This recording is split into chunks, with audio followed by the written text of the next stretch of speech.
Halo, selamat siang Tribuners. Anda sedang menyaksikan live update Tribun News edisi Kamis 19 Mei 2022. Siang ini akan kami sajikan informasi teraktual dan menarik yang dilaporkan secara langsung oleh reporter lapangan kami. Bersama saya, Meisa Desirait, inilah live update selengkapnya. Rumah dinas dan kediaman pribadi Wali Kota Nonaktif Ambon, Richard Lohenapesi, ikut digeledah Komisi Pemberantasan Korupsi pada Rabu 18 Mei. Dari penggeledahan yang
Halo, selamat siang Tribuners. Anda sedang menyaksikan live update Tribun News edisi Kamis 19 Mei 2022.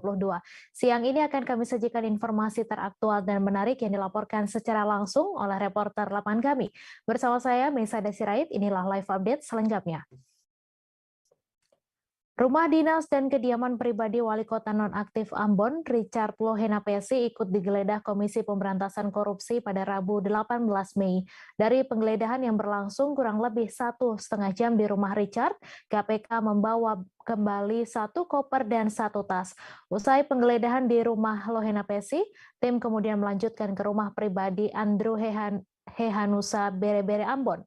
Untuk informasi selengkapnya akan disampaikan langsung oleh rekan jurnalis Tribun Ambon, Tanita Patiasina yang kini sudah terhubung bersama kami. Silahkan Tanita. Baik, rekan Mei dan Tribuners, pada hari Rabu 18 Mei 2022 kemarin, KPK melakukan penggeledahan di sejumlah rumah dinas dan juga 2 dinas di Balai Kota Ambon yang pada pagi hari penggeledahan dilakukan pada Dinas Penanaman Modal di lantai 2 Balai Kota Ambon yang sehari sebelumnya telah disegel, akhirnya dibuka kembali setelah digeledah. Kemudian KPK juga melakukan penggeledahan di Dinas PUPR Kota Ambon di Jalan Yen Pais, Kecamatan Silimau, Kota Ambon, dan ini berlangsung sekitar 7 jam penggeledahan. Dan saat digeledah, KPK kembali dengan 3 koper yang dua berukuran besar dan satu berukuran kecil.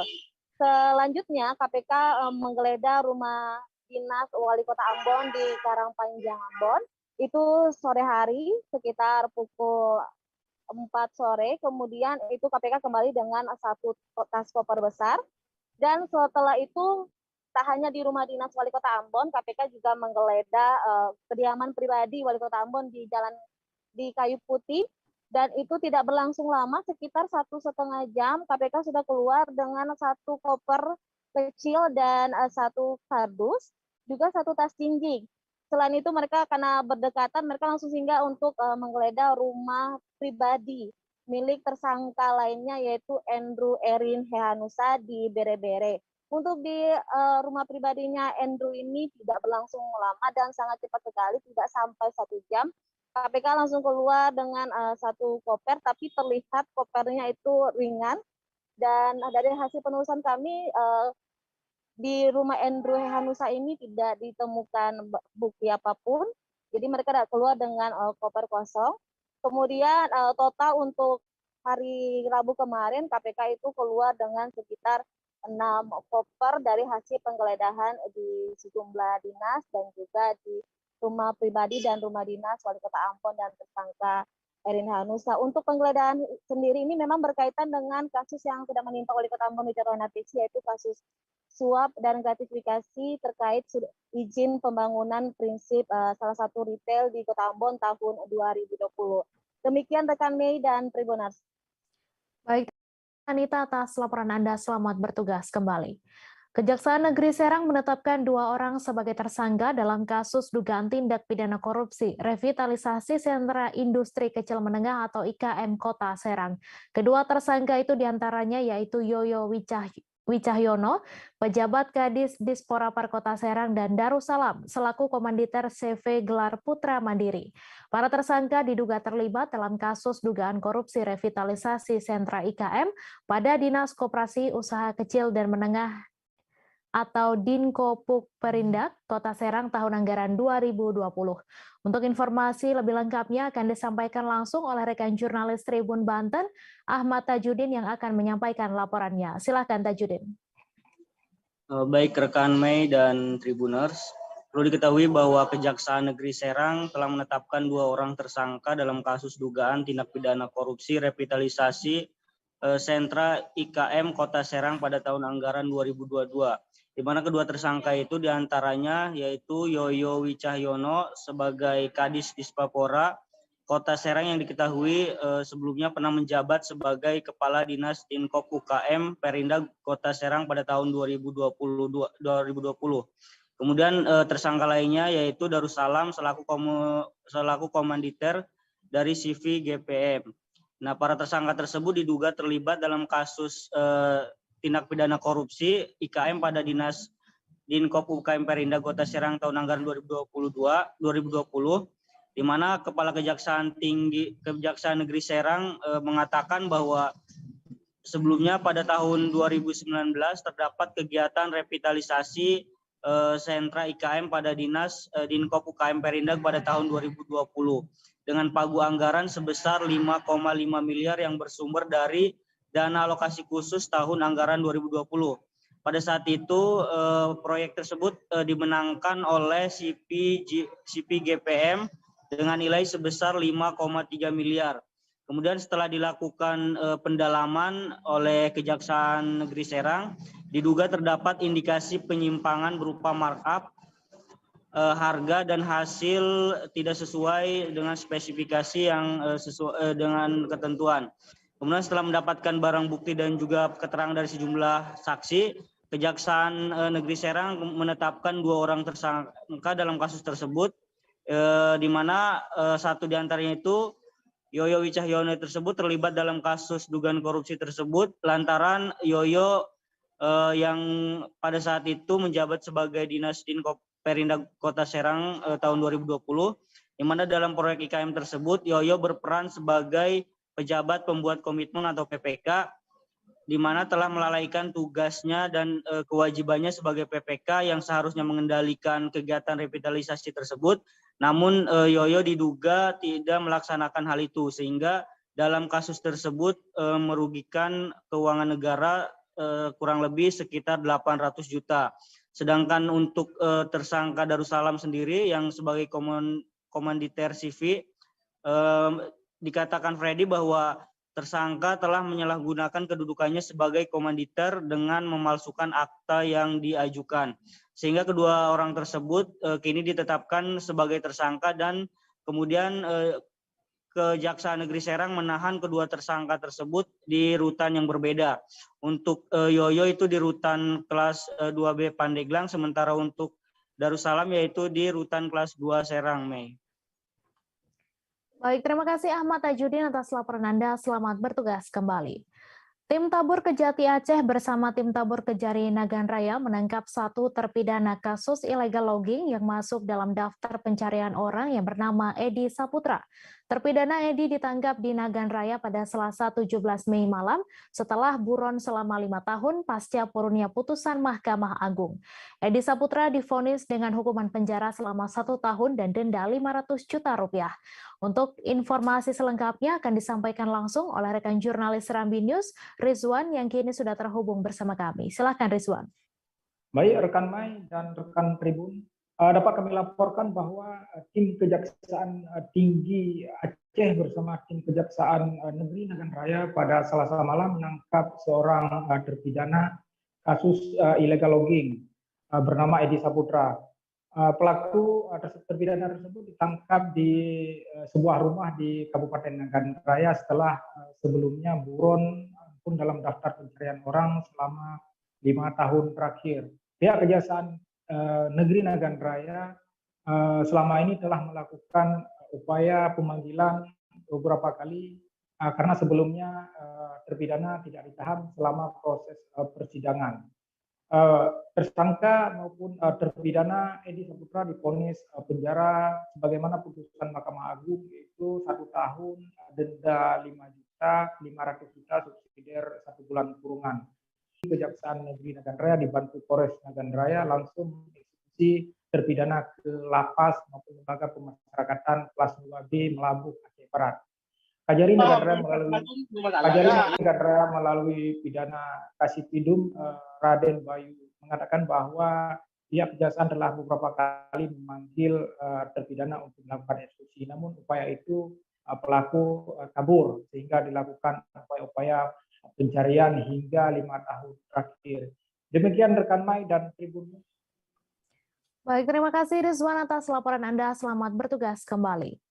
2 kurir heroin bernama Muhammad Azhar Nasution dan Andi Nova Siregar tampak kaget seusai divonis pidana penjara selama seumur hidup di Pengadilan Negeri Medan pada Rabu 18 Mei.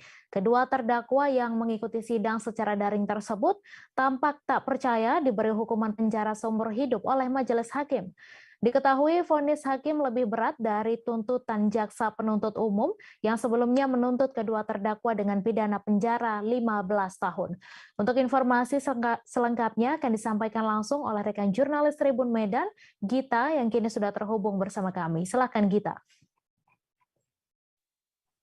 Ya, Mei di studio bisa saya informasikan bahwa Majelis Hakim Pengadilan Negeri Medan baru saja memberikan vonis hukuman pidana penjara seumur hidup terhadap kedua terdakwa, yakni Muhammad Azhar Nasution, yakni warga dari Medan Labuhan yang sehari-harinya berprofesi sebagai ojek online, dan ada terdakwa kedua yakni Andi Nova Siregar yang merupakan warga asli Aceh Tamiang yang sehari-harinya berprofesi sebagai pedagang. Majelis Hakim Pengadilan Negeri Medan yang diketuai Syafril Pardamian Batubara memberikan beberapa alasan mengapa kedua terdakwa kemudian divonis lebih berat daripada tuntutan jaksa penuntut umum. Dikatakan hakim dalam amar putusannya, adapun hal yang memberatkan perbuatan kedua terdakwa dinilai tidak mendukung program pemerintah dalam memberantas tindak pidana penyebaran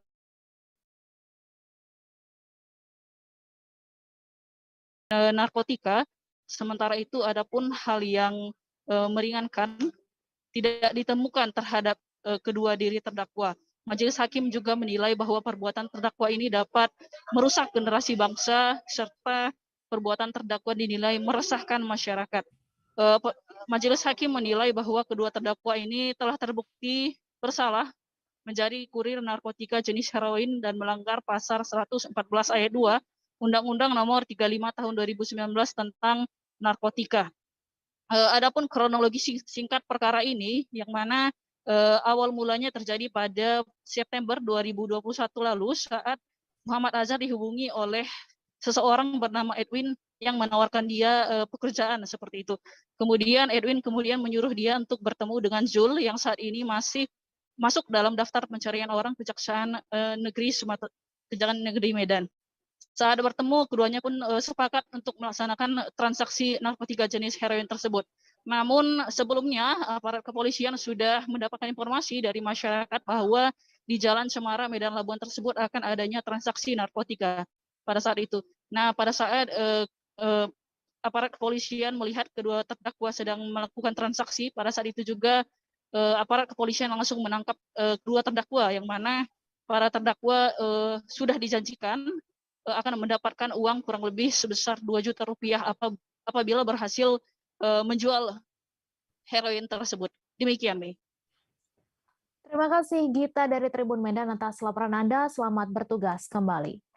Tim Gradak yang dipimpin langsung Kasat Narkoba Ibtu Deni Wahyudi berhasil mengamankan 3,6 kg narkoba jenis sabu dan 355 butir ekstasi dalam penangkapan di kawasan Genas, Pangkal Pinang.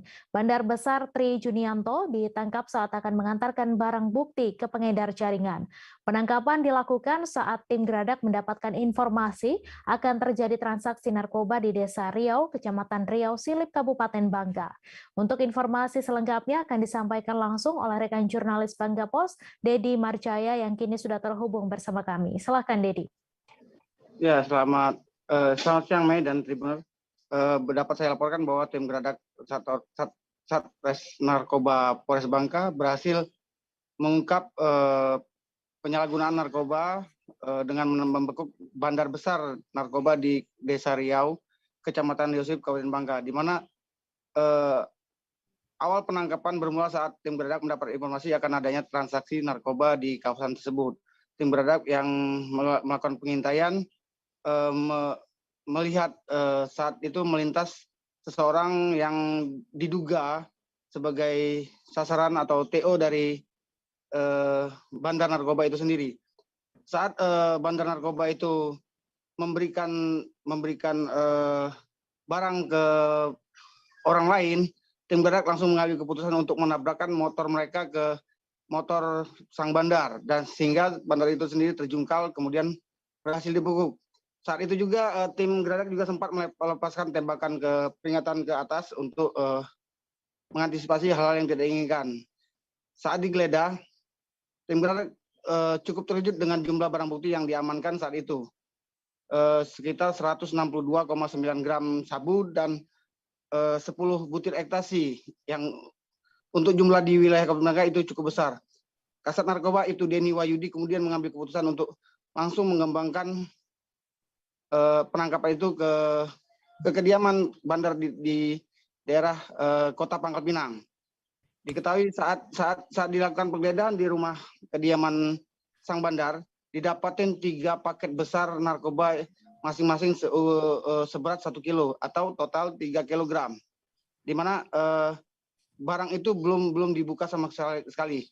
Menurut pengakuan bandar sendiri, barang narkoba jenis sabu itu didapat dari pengiriman dengan cara melempar ke tong sampah yang baru saja diambilnya beberapa hari sebelumnya. Selain 3 kilogram sabu, juga didapati sebanyak 245 butir ekstasi dari kediamannya. Tak sampai di situ, kemudian tim Gradak Sat Narkoba Polres Bangka juga langsung mengembangkan ke titik lainnya di depan Gedung Nasional, di mana didapati kembali narkoba ratusan gram di kawasan tersebut yang siap diambil oleh pengedar. Berdasarkan pengakuan dari si sang bandar bahwa ia telah bekerja menjual narkoba sekitar 2-3 bulan yang lalu. Bandar sendiri diketahui adalah residivis kasus narkoba dan merupakan pecatan anggota TNI di salah satu kesatuan di Kabupaten Bangka. Demikian, Mem. Baik, terima kasih Dedi atas laporan Anda dan Tribuners. Wartawan kami juga telah mengimpun wawancara dengan Kapolres Bangka, berikut tayangannya untuk Anda. 12 ayat 2. Hukumannya diancam penjara 5 sampai dengan 20 tahun dan ditambah sepertiga karena yang bersangkutan adalah residivis. Saat ini kami masih melakukan proses pengembangan, penyelidikan lebih lanjut terkait dengan jaringan-jaringan dari yang bersangkutan. Mungkin itu yang dapat kami sampaikan. Apa mungkin ada pertanyaan? Ya, tentu saja mekanisme dalam tubuh kepolisian ada reward dan punishment. Reward kita berikan kepada personil yang berprestasi. Dan hukuman punishment bagi personil yang lalai atau abai dalam melaksanakan tugas. Nanti untuk para personil yang telah berhasil dan sukses menunjukkan kinerja yang baik akan mendapatkan penghargaan, dan kita usulkan penghargaan baik dari pimpinan tertinggi Polda Kepulauan Bangka Belitung maupun dari Polres Bangka sendiri, dari ini. Apalagi yang sudah beranjak remaja. Kemudian yang bekerja di tambang, jangan menggunakan narkoba. Karena kita sudah mengarah pada indikasi tersebut. Jangan sampai kita harus melakukan penegakan hukum sampai dengan ke akar-akarnya. Oleh karena itu, upaya pencegahan yaitu preemptif, menciptakan kondisi masyarakat sadar hukum, tertib hukum dan tertib sosial, diharapkan kita semua bersinergi dengan dinas terkait, apalagi dengan insan media. Dan secara pencegahan preventif, mari sama-sama seluruh tokoh agama, tokoh masyarakat, tokoh pemuda selalu mengkampanyekan, selalu mengingatkan kepada seluruh pemuda, remaja, bahayanya menyalahgunakan narkoba. Dan jika ada informasi yang bisa disampaikan, silakan berkoordinasi dan bekerjasama dengan pihak kepolisian. Dalam hal ini adalah Polres Bangka, lebih khusus adalah di Satres Narkoba Polres Bangka. Korban tewas dalam insiden kecelakaan tunggal bus pariwisata di tol Surabaya-Mojokerto bertambah 1 orang menjadi 15 orang pada Kamis 19 Mei. Korban tewas terkini yaitu Nazwa Dwi Yuniati berusia 13 tahun. Korban mengembuskan nafas terakhir setelah menjalani perawatan di Rumah Sakit Gatol, Kabupaten Mojokerto selama 3 hari sejak Senin 16 Mei lalu. Untuk informasi selengkapnya akan disampaikan langsung oleh rekan jurnalis Tribun Jatim, Luhur Pambudi, yang kini sudah terhubung bersama kami. Silakan Luhur.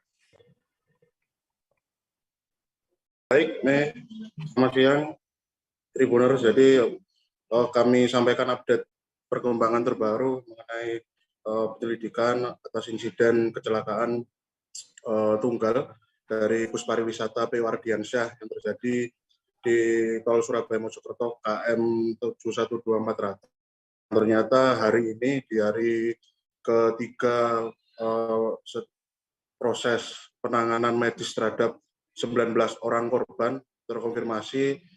Terbaru informasi yang kami himpun ada 1 orang korban luka berat yang 3 hari menjalani perawatan intensif di sebuah rumah sakit di Mojokerto, Rumah Sakit Gatol Kabupaten Mojokerto, mengembuskan nafas terakhir, yang artinya ini menambah jumlah daftar korban meninggal dunia yang sebelumnya ada 14 orang pada hari kejadian di hari Senin kemarin, sekarang menjadi 15 orang. Korban tambahan yang meninggal dunia ini adalah Nazwa Dwi Yuniati yang berusia 13 tahun yang merupakan warga Kelurahan Benowo, Kecamatan Pakal, Kota Surabaya.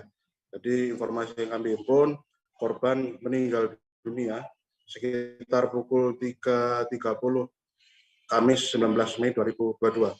Saat ini jenazah sudah dipindahkan ke RSUD Dr. Wahidin Sudirohusodo Mojokerto sebagai RSUD utama yang ditunjuk oleh pihak tim DVI Bidokes Polda Jatim untuk melakukan mekanisme lanjutan terhadap korban-korban meninggal atas insiden kecelakaan tunggal yang terjadi pada hari Senin kemarin. Dan perlu kami sampaikan mengenai update terbaru korban meninggal, kami ulangi lagi bahwasanya korban meninggal bertambah, yang sebelumnya ada 14, sekarang menjadi 15. Dan insiden kecelakaan tunggal tersebut terjadi pada Senin tanggal 16 Mei kemarin sekitar pukul 6.15, yang pada hari itu terkonfirmasi hanya 14 orang meninggal dunia. 13 orang diantaranya meninggal dunia di tempat kejadian perkara karena tergencet ringsekan bodi bus akibat menabrak tiang papan reklame di KM 12400, dan 1 orang meninggal dunia ketika sudah mendapat perawatan di Rumah Sakit Umum Daerah Dr. Wahidin Sudirohusodo Kabupaten Mojokerto. Dan kronologi insiden tersebut semula adalah rombongan yang berisi 34 orang, itu termasuk 2 operator, yakni sopir cadangan dan sopir utama, itu berangkat untuk melakukan perjalanan wisata ke Dieng Mojokerto dimulai pada hari Sabtu tanggal 14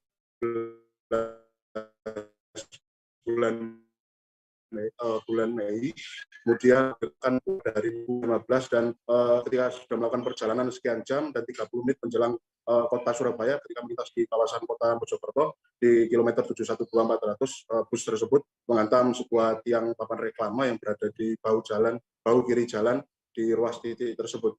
Dan kami juga menyampaikan update perawatan terkini untuk korban selamat ataupun korban yang mengalami luka-luka yang masih menjalani perawatan intensif, yakni ada 18 orang ya, yang sebelumnya 19, sekarang menjadi 18, yang sebelumnya dirawat di beberapa rumah sakit yang ada di kawasan Gresik, Kabupaten Mojokerto, Kota Mojokerto, dan Kabupaten Sidoarjo. Sejak kemarin hari Rabu tanggal 17 ya, tanggal 18 kemarin sudah dirujuk ke beberapa rumah sakit yang di-handle oleh Pemkot Surabaya, Kota Surabaya. Pertimbangan untuk merujuk para korban ini dipindah ke rumah sakit yang di Kota Surabaya karena atas pertimbangan lebih dekat dengan tempat permukiman mereka, dan pertimbangan yang kedua adalah karena kondisi pemulihan tubuh terhadap korban luka ini terbilang cenderung membaik ya, sehingga proses perawatannya bisa dilakukan di rumah sakit rujukan yang terbilang memungkinkan atau lebih dekat dengan kediaman mereka. Dan mengenai update penanganan hukum terhadap 2 orang operator yang bertanggung jawab atas insiden tabrakan ini, kemarin pihak penyidik dalam hal ini adalah dari penyidik unit Laka Satlantas Polres Mojokerto Kota sudah memeriksa sedikitnya 7 orang saksi. 2 diantaranya adalah operator bus, yakni sopir cadangan dan sopir utama. Dan 5 orang lainnya adalah korban luka-luka yang masih memungkinkan untuk dimintai keterangan ketika sedang menjalani perawatan medis di rumah sakit. Dan untuk nama dari sopir utama, yakni nama Ari, kemudian untuk nama sopir cadangan, nama Ade Firmansyah. Dan ketika insiden itu terjadi, bis tersebut dikemudikan oleh sopir cadangan, yakni Ade Firmansyah. Hasil olah TKP yang dilakukan oleh pihak Lantas Mabes Polri, juga unit Kasih Laka di Lantas Polda Jatim yang juga membackup pihak unit Laka Satlantas Polres Mojokerto Kota, ternyata pihak penyidik tidak mendapati jejak bekas pengeriman di sepanjang ruas jalan menjelang titik tabrakan. Artinya dapat disimpulkan dari pihak penyidik tidak ada mekanisme pengereman atau pengurangan kecepatan ketika sebelum menghantam tiang reklame yang ada di bahu jalan di titik jalan tersebut. Kemudian ada temuan lain, yakni kecepatan bus saat itu terkonfirmasi dari pihak Kasat Lantas Polres Mojokerto Kota, diduga bus tersebut sebelum menabrak, yakni melaju di atas 100 km per jam. Namun untuk update pasti mengenai temuan ini tetap akan dilansir beberapa hari ke depan selama mekanisme proses penyelidikan tetap berlangsung. Kemudian kami juga kemarin sempat melakukan pengamatan langsung terhadap bodi bus yang diamankan di sebuah halaman PT Wika yang berada di kawasan Sidoarjo. Jadi bus tersebut selama mekanisme penyelidikan ditaruh di situ, kami kemarin mengamati. Ternyata ketika kita melihat pada bagian speedometer yang lepas dari bodi bus bagian depan, itu terpantau jarum penunjuk kecepatan itu mengarah di atas tulisan angka 120 atau di bawah tulisan angka 140 km/jam. Namun ketika kami konfirmasi pada pihak Kabid Humas Polda Jatim, Mabes Polri Dirmanto, pihak penyidik tidak ingin berspekulasi mengenai kecepatan pasti ketika insiden itu terjadi. Namun tetap akan menunggu mekanisme hasil akhir dari penyelidikan yang sedang diupayakan oleh pihak Satlantas Polres Mojokerto Kota. Dan temuan lain terhadap Ade Firmansyah selaku sopir cadangan dari bus yang saat itu terlibat kecelakaan tunggal. Ternyata kemarin ditemukan temuan si Ade ini atau si sopir cadangan ini terindikasi menggunakan narkotika jenis sabu ketika mengemudi, dan itu didasarkan hasil temuan hasil tes urin dan dilakukan juga mekanisme lanjutan yakni tes sampel darah. Dan selain itu ternyata si Ade sendiri tidak memiliki surat izin mengemudi atau keabsahan yang benar-benar valid untuk memungkinkan dirinya secara sah mengemudikan bus penumpang 31 orang tersebut. Demikian Mei, informasi yang kami sampaikan, informasi terbaru yang mungkin sedikit terakhir yang bisa kami sampaikan hari ini. Mungkin ada update terkini mengenai gelar perkara yang dilakukan terhadap sopir cadangan dan sopir utama dari bus tersebut yang saat ini dalam keadaan selamat, menunjukkan proses pemulihan kesehatan yang memungkinkan untuk melakukan mekanisme penyelidikan lebih lanjut. Demikian informasi yang kami bisa sampaikan mengenai insiden tabrakan tunggal Pol Sumo Surabaya Mojokerto mengakibatkan 15 orang tewas. Ya, baik. Terima kasih Luhur Pambudi atas laporan Anda. Selamat bertugas kembali. Kita beralih ke informasi selanjutnya, Tribuners. Kecelakaan tunggal dialami truk box dengan nomor polisi K9470VK bermuatan air mineral di Jalan Solo, Jogja, tepatnya di Kecamatan Delanggu, Klaten pada Rabu 18 Mei. Dugaan kuat terjadi masalah pada kendaraan tersebut sehingga menabrak pohon dan membuat truk terguling hingga menutup sebagian jalan dari arah Solo menuju ke Klaten. Diketahui kendaraan tersebut melaju dari arah Solo menuju ke arah Klaten. Untuk informasi lebih lengkapnya akan disampaikan langsung oleh rekan jurnalis Tribun Solo, Ibnu Dwi Tamtomo yang kini sudah terhubung bersama kami. Silakan Ibnu. Ya, terima kasih rekan Mei. Jadi kemarin terjadi truk bermuatan air mineral menabrak pohon hingga terguling dan menutup sebagian jalan di Jalan Jogja Solo. Polisi melakukan kontraflow untuk urai kemacetan. Dan kecelakaan tunggal terjadi dialami truk box dengan nomor polisi K9470VK bermuatan air mineral di Jalan Solo Jogja, tepatnya di Kecamatan Delanggu, Kabupaten Klaten pada Rabu siang. Dugaan kuat terjadi masalah atas kendaraan tersebut sehingga menabrak pohon dan membuat truk terguling dan sebagian jalan Jogja Solo, maksud kami Solo menuju ke arah Klaten tertutup. Kecelakaan yang terjadi di Kecamatan Delanggu terjadi pada 11.30. Berikut ungkap Kanit Gakum Satlantas Polres Klaten Ibnu Slamet kepada Tribun Solo kemarin. Jadi dirinya juga mengatakan jika kendaraan tersebut melaju dari arah Solo ke arah Klaten. Sementara kendaraan truk dengan nomor polisi K9470VK dikemudikan oleh Aris Nursolis, 17 tahun, beralamat di Cimanggis, Kabupaten Depok, Jawa Barat, sedangkan penumpang bernama Muhammad Ari Mutakin, berumur 27 tahun, asal Ngemplak, Boyolali. Dan saat dikemudikan,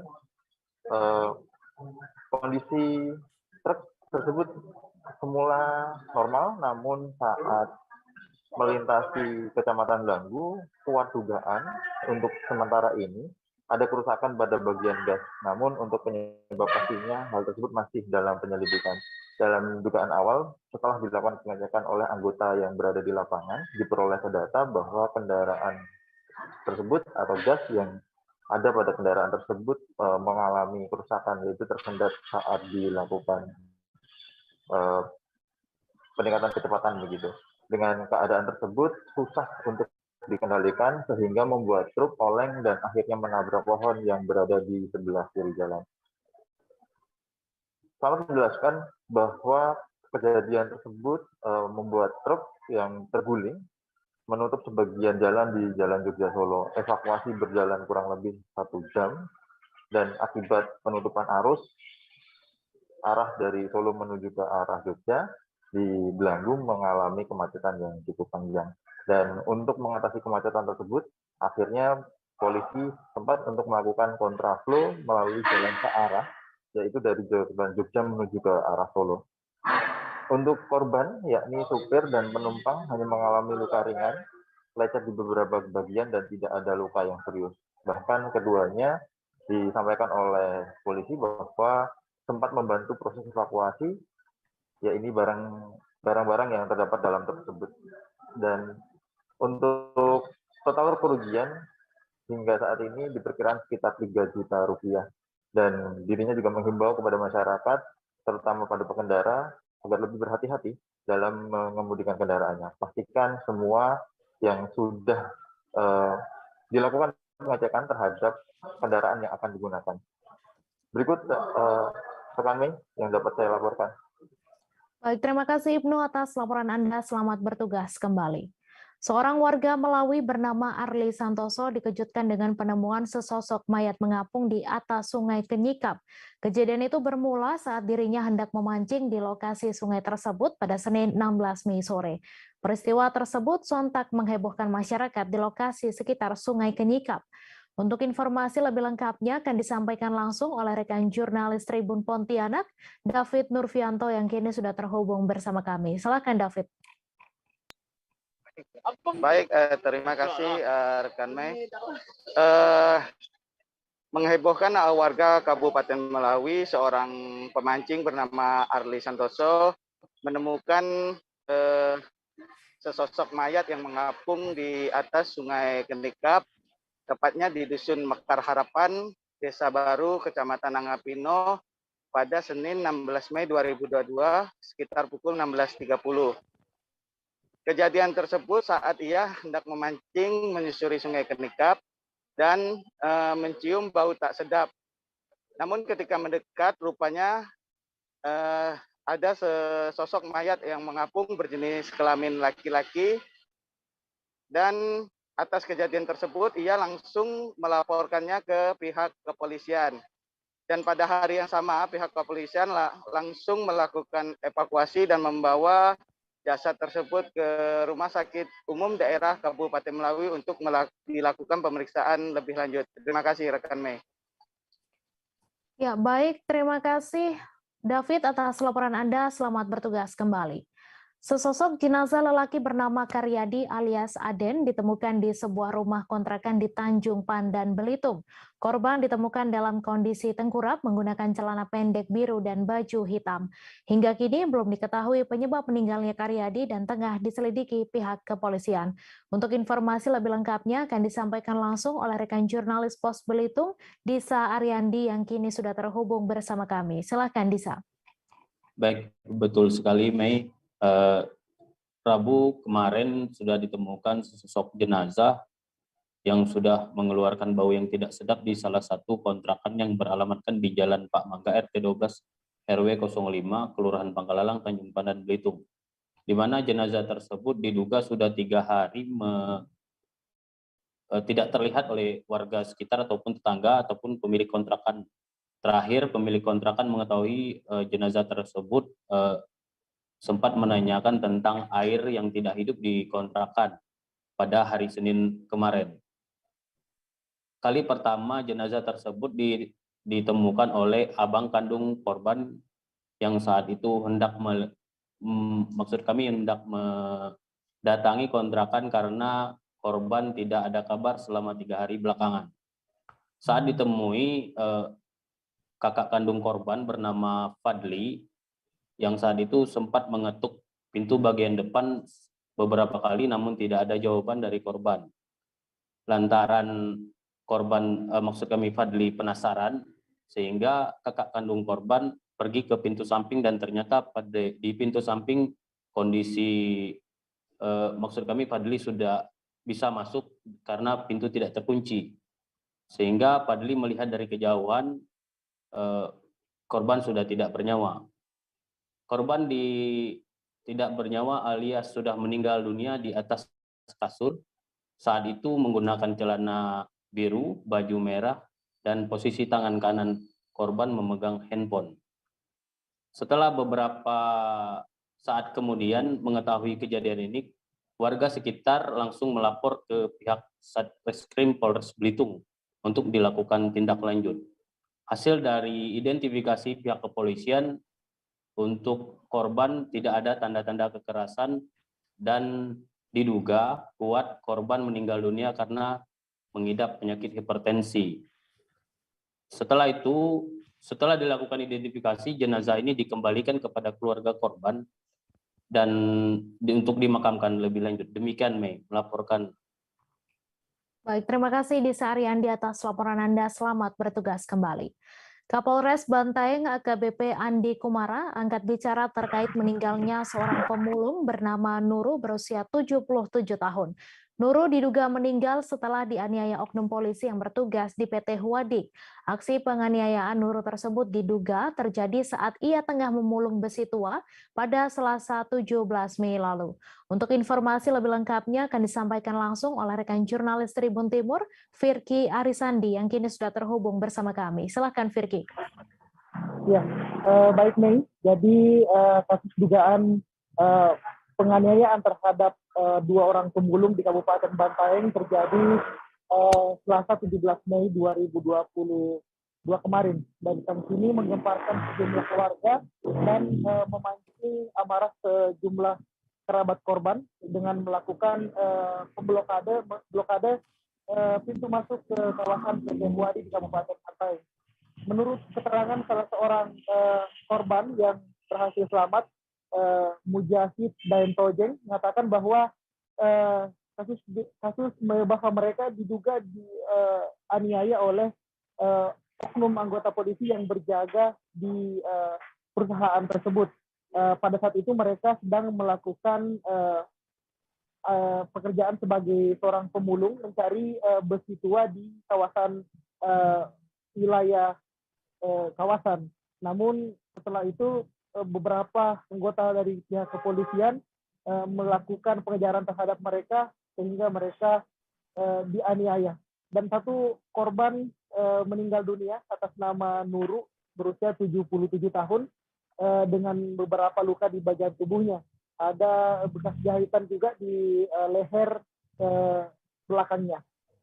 Menurut keterangan kepolisian, kasus ini bukan dari kasus penganiayaan, akan tetapi Nuru terjatuh saat dilakukan proses pengejaran oleh oknum petugas yang berjaga di kawasan industri tersebut.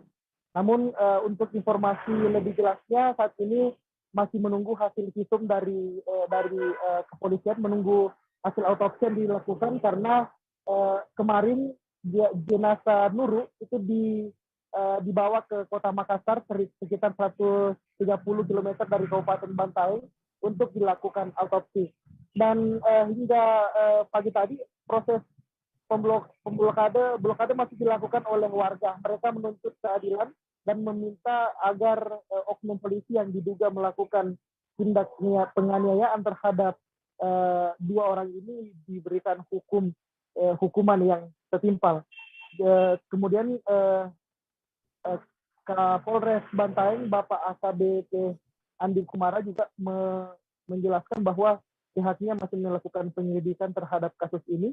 Namun dia menegaskan bahwa korban yakni Nuru ini terjatuh di tebing setinggi 5 meter. Mei, itu yang bisa kami laporkan dari Kabupaten Bantaeng. Mei. Baik, terima kasih Firky atas laporan Anda, dan Tribuners, wartawan kami juga telah menghimpun wawancara dengan Kapolres Bantaeng. Berikut tayangan untuk Anda. Sebenarnya seperti apa kasus seperti ini Bang di Bantaeng?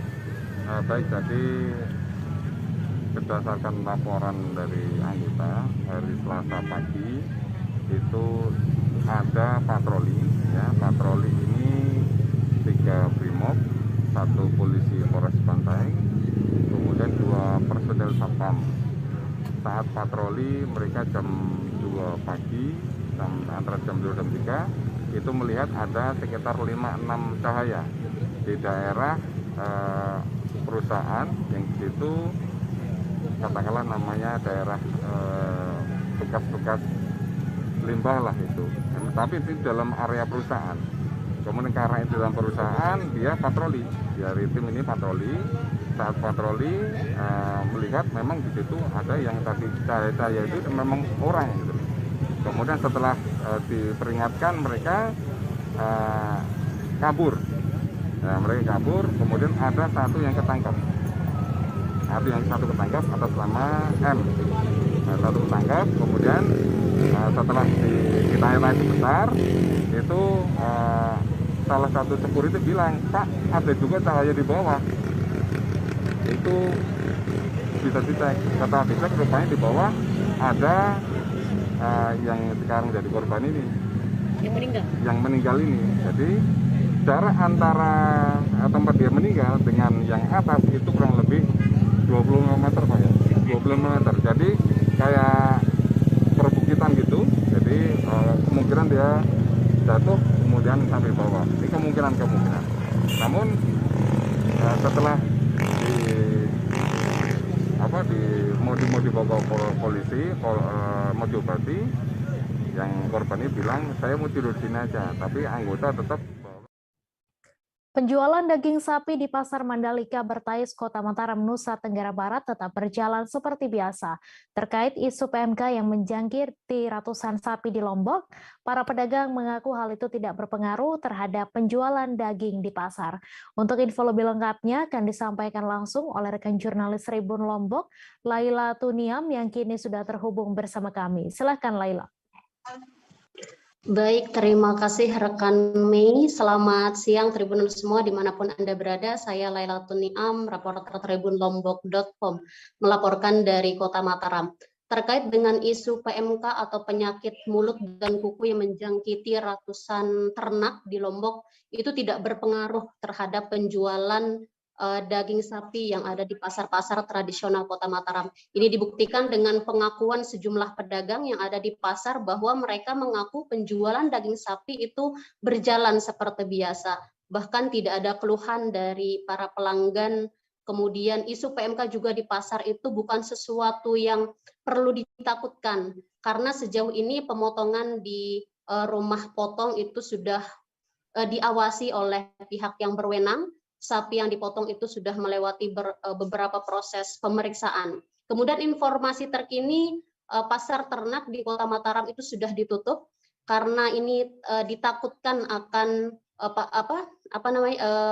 hewan-hewan ternak yang datang dari luar itu membawa PMK kepada hewan ternak yang ada di Kota Mataram, sehingga untuk sementara waktu dalam jangka waktu yang tidak ditentukan pasar ternak ditutup di Kota Mataram. Terima kasih rekan PB, itu saja yang dapat saya sampaikan. Baik, terima kasih Laila atas laporan Anda, dan Tribuners, wartawan kami juga telah menghimpun wawancara dengan salah seorang pedagang daging. Berikut tayangannya untuk Anda. Dampaknya aman, biasa-biasa aja. Stoknya juga aman? Aman, sudah. Nggak ada keluhan dari pelanggan sendiri sejauh ini? Nggak ada. Tapi ini ngambil dari mana, Bu? Dari rumah potong. Sudah dipastikan kesehatannya? Ya. Di Majulu, Bu Haji? Ya, di potong kan diperiksa dulu sama dokter hewan, baru diizinkan dipotong. Karantina lah, di karantina. Ya, diperiksa dulu. Dagingnya sudah aman, sudah bagus semua. Tidak berpengaruh terhadap penjualan juga? Tidak, hanya seger-seger aja dagingnya. Kalau per hari berapa kilo mampu terjual? 50 kilo itu habis per hari? Kadang habis, kadang tidak, tergantung. Bisa dari langganan kita kan, ini jual di sini, diambil sama langganan. Ini kan bisa diambil sama langganan, baru kita jual di sini. Tapi sore, kadang habis, kadang masih namanya. Udah betul. Kan ada sepeda rame.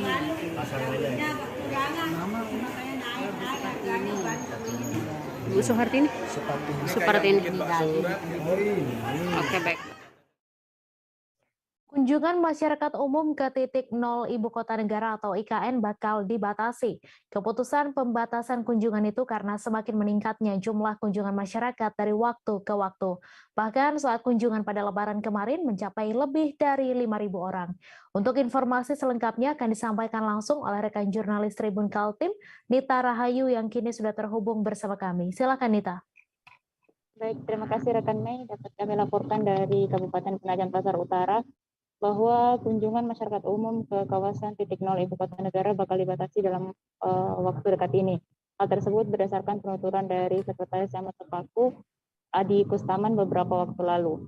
Ia mengatakan bahwa keputusan pembatasan kunjungan itu ditengarai semakin meningkatnya jumlah kunjungan masyarakat dari waktu ke waktu. Terbaru, bahkan kunjungan pada saat libur Lebaran kemarin mencapai lebih dari 5.000-an orang. Kondisi itu diperparah dengan terus menumpuknya kuantitas sampah yang ditinggalkan oleh para pengunjung tersebut. Selain itu, pembatasan kunjungan ke titik nol juga dengan tujuan mempermudah kegiatan para stakeholder atau pemangku kebijakan, terutama dalam pemindahan IKN tersebut. Kemudian, rekan media studio dapat kami laporkan juga bahwa masyarakat umum yang ingin mengunjungi titik geodesi nol IKN itu bakal diberikan kesempatan pada hari-hari tertentu, yakni Sabtu, hari Minggu, dan hari libur nasional saja dengan waktu kunjungan dibatasi selama 1 jam saja. Kemudian pembatasan kunjungan masyarakat umum tersebut bersifat fleksibel dan setiap bulan tim pengelola akan melakukan evaluasi menyangkut pembatasan kunjungan tersebut dan evaluasi itu akan berakhir sampai kewenangan benar-benar berada pada Badan Otorita IKN. Kemudian pembatasan kunjungan tersebut juga berdasarkan kajian dari beberapa pengelola mulai dari pihak PUPR, manajemen ICI, pihak pemerintah Kecamatan Sepaku, serta pemerintah kelurahan yang berada di sekitar titik nol IKN tersebut. Demikian, Saudara Mei. Baik, terima kasih Nita atas laporan Anda. Selamat bertugas kembali. Kita beralih ke informasi selanjutnya, Tribuners. Gubernur Sulawesi Utara, Oli Dondokambe, mendapatkan rekor muri saat menjadi Dirjen Lagu Indonesia Raya. Oli Dondokambe menjadi Dirjen saat membuka secara langsung puncak acara Hari Pendidikan Nasional di SMA Negeri 1 Guru Lombok Kalawat, Minahasa Utara. Kegiatan Hardiknas ini diikuti ribuan siswa dan siswi SMA dan SMK, serta para guru perwakilan. Untuk informasi selengkapnya akan disampaikan langsung oleh rekan jurnalis Tribun Manado, Fistel Mukuwan, yang kini sudah terhubung bersama kami. Silakan, Fistel. Ya, makasih rekan Mei. Dari Dinas Pendidikan Pemerintah Provinsi Sulawesi Utara merayakan puncak acara Hardiknas atau Hari Pendidikan Nasional. Hardiknas ini dilaksanakan di SMA Negeri 1 Guru Lombok, Kecamatan Desa Kolongan, Kecamatan Kalawat, Kabupaten Minahasa Utara. Nah, di situ hadir perwakilan siswa dan siswi dari beberapa SMA dan SMK yang ada di Sulawesi Utara. Sedangkan yang dari 15 kabupaten kota yang ada di Sulawesi Utara mengikuti secara Zoom meeting atau virtual. Dan kegiatan ini dibuka secara langsung oleh Gubernur Sulawesi Utara, Bapak Oli Dondokambe. Dan memang yang hadir pada saat itu di GOR di SMA Negeri 1 ini cukup banyak, ribuan siswa dan siswi yang hadir di dalam GOR tersebut. Dan sebelum dibuka secara langsung oleh Gubernur Sulawesi Utara, kegiatan ini dibuka terlebih dahulu dengan menyanyikan lagu Indonesia Raya, dan di situ Gubernur Sulawesi Utara menjadi dirjen. Nah, di situ Gubernur berdiri sendiri di atas panggung dan menuntun anak-anak siswi saat menyanyikan lagu Indonesia Raya. Nah, setelah menyanyikan lagu Indonesia Raya, dari Muri langsung memberikan rekor, pemecah rekor gubernur atau kepala daerah pertama di Indonesia yang menjadi dirjen yang membawakan lagu Indonesia Raya. Nah, gubernur didampingi langsung oleh Bupati Minahasa Utara, Bapak Jono Ganda, dan Wakil Bupati Minahasa Utara, Pak Kevin Lotulung. Nah, dalam kesempatan itu juga Bapak Oli Dondokambe memberikan materi bagaimana Pancasila itu ada di negara ini. Bagaimana siswa dan siswi agar boleh memegang teguh Pancasila, karena Pancasila adalah dasar negara. Dan Oli Dondokambe ketika kami wawancarai menyampaikan memang apalagi sekarang menjelang perayaan Hari Kemerdekaan Republik Indonesia, dari Dinas Pendidikan atau dari pemerintah Provinsi Sulawesi Utara akan mengadakan lomba-lomba lagu kebangsaan Republik Indonesia baik dari SD sampai SMA atau SMK di Sulawesi Utara. Nah, menjelang juga perayaan 17 Agustus ini, menurut Gubernur Sulawesi Utara, terus mengingatkan kepada siswa, apalagi memberikan materi mengenai Pancasila agar para siswa dan siswi boleh mengenal bagaimana sejarah dan perjuangan hingga negara ini ada. Demikian rekan Mei. Baik, terima kasih Fistel atas laporan Anda. Selamat bertugas kembali. Polda Kaltara berhasil mengungkap bisnis tambang emas ilegal milik oknum polisi di Polairut Polda Kaltara, Bribtu HSB di Sekatak, Pulungan, Kalimantan Utara. Sebelumnya, isu soal dugaan ada aliran dana bisnis ilegal milik Bribtu HSB mengalir kepada pejabat ataupun oknum polisi berpangkat jenderal hingga menjadi perbincangan masyarakat. Untuk informasi selengkapnya akan disampaikan langsung oleh rekan jurnalis Tribun Kaltara, Georgie Santana Silalahi yang kini sudah terhubung bersama kami. Silakan Georgie. Baik, selamat siang Tribuners, selamat siang Mei. Benar, hari ini kunjungan ke Polda Kaltara, Kompolnas RI bahas terkait kasus HSB dan kode etik Polri, di mana bahwasannya dari pihak Kompolnas, yaitu Ketua Tim Kunjungan Kerja Kompolnas RI ke Polda, Dr. Albertus Wahyu Rundanto atau biasa dikenal Wahyu, menuturkan selain adanya penangkapan Bribtu HSB yang ada di Tarakan beberapa pekan lalu dan kemudian adanya temuan beberapa bisnis ilegalnya berupa tambang emas yang ada di Sekatak, bahwasannya adanya Polri, adanya Polda Kaltara harusnya terus berkesinambungan menjaga misi profesional dan mandiri. Dan datangnya kemarin hingga hari ini masih berentet melakukan kunjungan kerja di Polda Kaltara maupun di Tarakan, bahwasannya ada menjadi titik temu atau titik fokus utama, yaitu membahas tentang juga dari penemuan kontainer yang tidak sesuai dengan isi manifest, kemudian dari segi kebutuhan yang ditemukan tidak sesuai kebutuhan utama yang ada di Provinsi Kalimantan Utara karena barang-barang temuannya adalah bersifat ilegal. Dan juga di acara pertemuannya dengan Kapolda Utara, Kapolda Kalimantan Utara, Irjen Pol Daniel dan juga Wakapolda Kaltara, Brigjen Pol Erwin Jatma, pembahasan secara konteks sosiologis bahwasannya hubungan antar anggota dan juga beberapa kajian yang harus dijalankan kode etik Polda Kaltara seharusnya terus berkesinambungan dengan jajaran yang ada di dalam Polda Kaltara tersebut.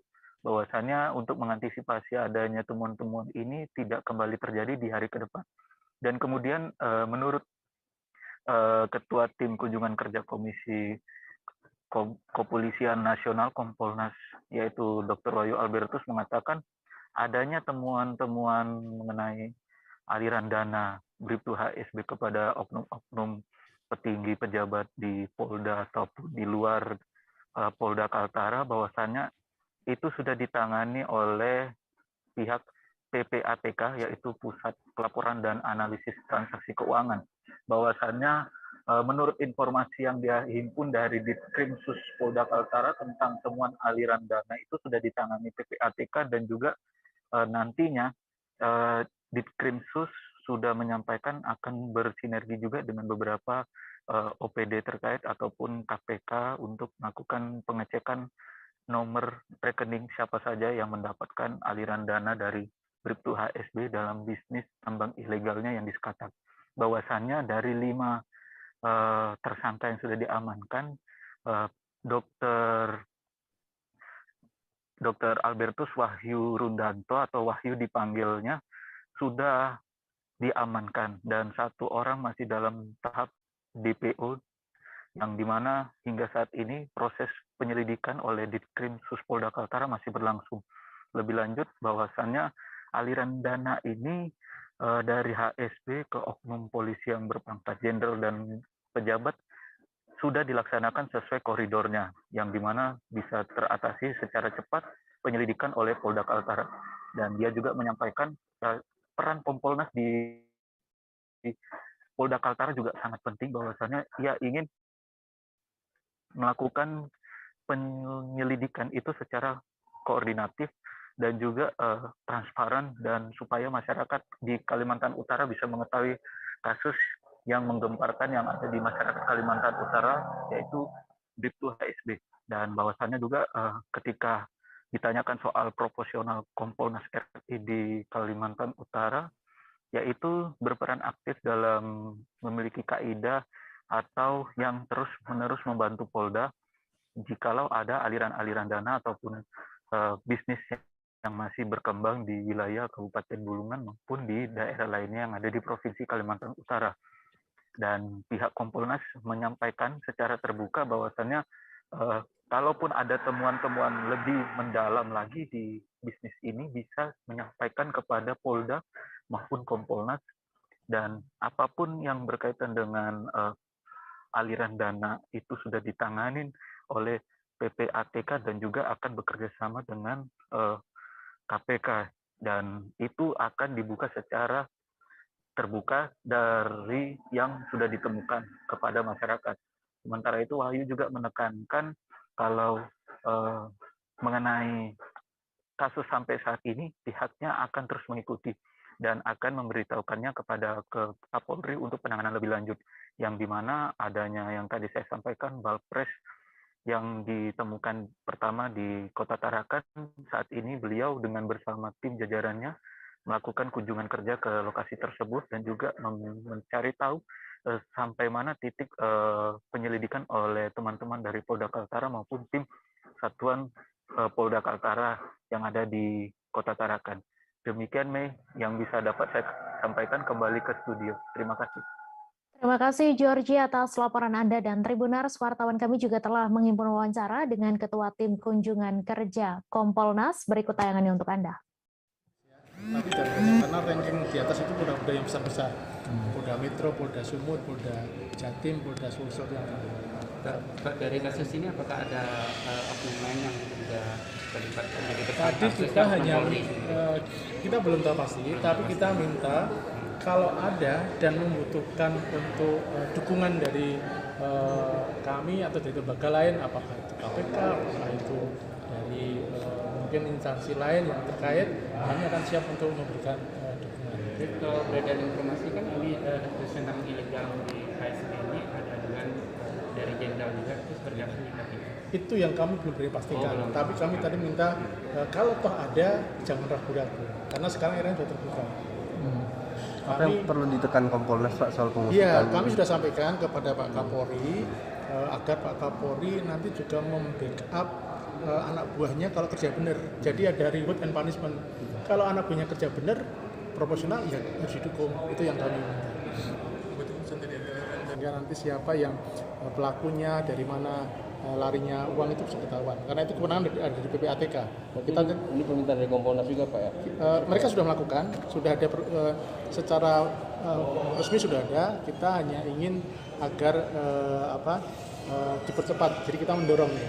Dan nanti kita akan sampaikan juga kepada, karena kami Kompolnas sebagai lembaga negara punya akses juga dengan lembaga negara yang lain. Kita akan minta untuk diakselerasi. Pada Selasa 17 Mei lalu, Presiden Joko Widodo mengumumkan jika masyarakat bisa melepaskan masker saat beraktivitas di luar ruangan. Hal tersebut disinyalir karena kasus COVID-19 di Indonesia yang sudah mulai melanda. Hal tersebut pun disambut baik oleh warga Tangerang Selatan, terutama para pedagang di pasar. Untuk informasi selengkapnya akan disampaikan langsung oleh rekan jurnalis Tribun Jakarta, Ega Alfreda, yang kini sudah terhubung bersama kami. Silakan, Ega. Baik, terima kasih rekan Mei. Terima kasih waktunya, bahwa telah diberitakan sebelumnya bahwa Presiden Joko Widodo pada Selasa 17 Mei 2022 kemarin menyatakan bahwa warganya atau masyarakat bisa beraktivitas di luar rumah tanpa menggunakan masker. Hal tersebut karena memang adanya tandanya bahwa angka COVID-19 di Indonesia sudah mulai melandai, juga angka kematian juga sudah mulai melandai, terutama pada rumah sakit yang beberapa di lokasi seperti Tangerang Selatan dan juga Kota Tangerang sudah mulai melandai. Maka dari itu, para pedagang dan juga para masyarakat di Kota Tangerang menyambut baik oleh keputusan dan juga omongan Jokowi yang sudah dicanangkan melalui YouTube Sekret Kepresidenan. Dari pantauan tribunjakarta.com di beberapa lokasi yang berada di Tangerang Selatan juga Kota Tangerang, bahwa masyarakat memang sudah belakangan ini atau bahkan terlebih dengan adanya omongan dari Joko Widodo sudah mulai melepaskan masker, terutama saat beraktivitas di luar ruangan. Seperti yang terpantau di Pasar Segar, Bintaro, Tangerang Selatan, masyarakat yang berjualan ataupun juga para pembeli di sana, pasar tersebut, sudah mulai beraktivitas sambil melepaskan masker, terutama saat melakukan aktivitas jual beli dan juga mengobrol sembari makan dan juga hanya beraktivitas di sekeliling pasar. Tampak 70% atau sekitar mungkin ada berapa belasan orang sudah tidak menggunakan masker lagi saat bertatap muka. Lalu ada juga dari beberapa pedagang yang tetap menggunakan masker dengan alasan sudah terbiasa, juga ada juga yang menggunakan masker dengan alasan karena masih waspada dengan virus-virus lainnya seperti hepatitis akut, terutama anak-anak yang mulai terserang hepatitis akut tersebut. Seperti yang dikatakan Sansul, salah satu pedagang pasar di Pasar Segar tersebut mengatakan bahwa dirinya menyambut baik dengan adanya keputusan atau juga omongan yang dikatakan oleh Presiden Joko Widodo beberapa hari lalu dengan dibebaskannya penggunaan masker. Selain dengan bisa menghemat biaya untuk pembelian masker setiap bulannya, menurutnya penggunaan masker juga sudah tidak begitu efektif sebab dirinya dan juga para pedagang lainnya yang ada di Pasar Segar dan juga pasar lainnya di Tangerang sudah mendapatkan vaksin lengkap alias vaksin 2. Bahkan diantaranya sudah ada melakukan vaksin mandiri yaitu penyuntikan booster dengan mendaftarkan dirinya secara mandiri di beberapa puskesmas di wilayahnya masing-masing, sehingga hal tersebut sudah bisa cukup untuk tidak menggunakan masker lagi saat beraktivitas di luar rumah. Namun bedakannya dengan ini, salah satu pedagang pakaian di Pasar Segar Kota Tangerang Selatan Bintaro, dirinya juga tetap menggunakan masker lantaran memang sempat 2 kali terkena COVID-19 dan juga sempat merenggut salah satu kerabatnya di daerah Tangerang Selatan, sehingga hal tersebut membuatnya lebih waspada lagi walaupun sudah disuntikan vaksin kedua, namun dirinya tetap waspada, terutama dia memiliki 2 anak kecil yang masih ikut berjualan bersama dirinya di Pasar Segar tersebut.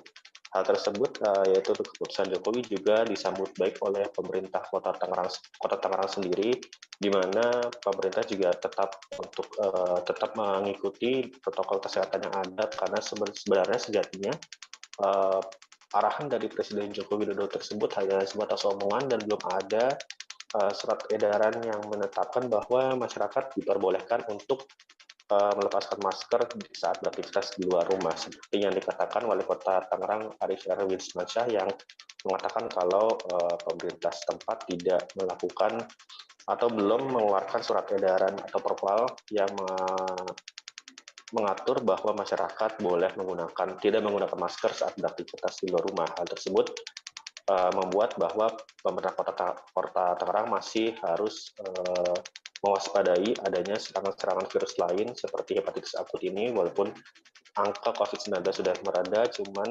penggunaan masker masih dianjurkan dipakai saat beraktivitas di luar rumah, terutama saat berada di dalam ruangan atau indoor. Cuman hal tersebut juga Arif juga mengatakan kalau memang sejatinya tidak menggunakan masker, harus setidaknya minimal sudah divaksin dosis 1 hingga dosis 2. Tapi kembali lagi ke permasalahan pertama, karena pandemi COVID-19 ini belum landai dan belum dinyatakan sebagai endemi, Arif mengimbau kepada masyarakatnya untuk tidak bereuforia terlalu berlebihan, karena memang COVID-19 ini belum hengkang dari Indonesia ataupun juga dari dunia kesehatan. Begitu yang dapat dilaporkan dari Tangerang, Bay. Terima kasih Ega atas laporan Anda. Selamat bertugas kembali. Aksi damai digelar Apkasindo DPD Lahat di halaman Pemkab Lahat pada Selasa 17 Mei. Aksi ini menuntut agar larangan ekspor dicabut lantaran akibat kebijakan tersebut harga tandan buah segar sawit anjlok. Selain itu, mereka juga berharap agar pabrik kelapa sawit yang ada di Lahat bisa menerima TBS petani dengan harga sesuai standar Dispun. Untuk informasi lebih lengkapnya akan disampaikan langsung oleh rekan jurnalis Sriwijaya Post, Edi Amin yang kini sudah terhubung bersama kami. Silakan Edi.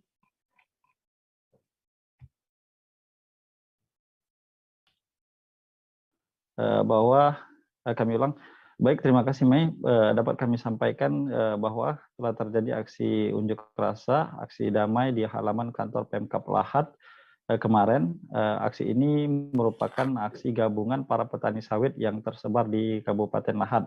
Adapun masa ini menuntut agar pemerintah Kabupaten Lahat ikut membantu dan mendorong pemerintah pusat, dalam hal ini Presiden Joko Widodo, untuk meninjau ulang atau mencabut larangan ekspor tandan buah segar atau sawit.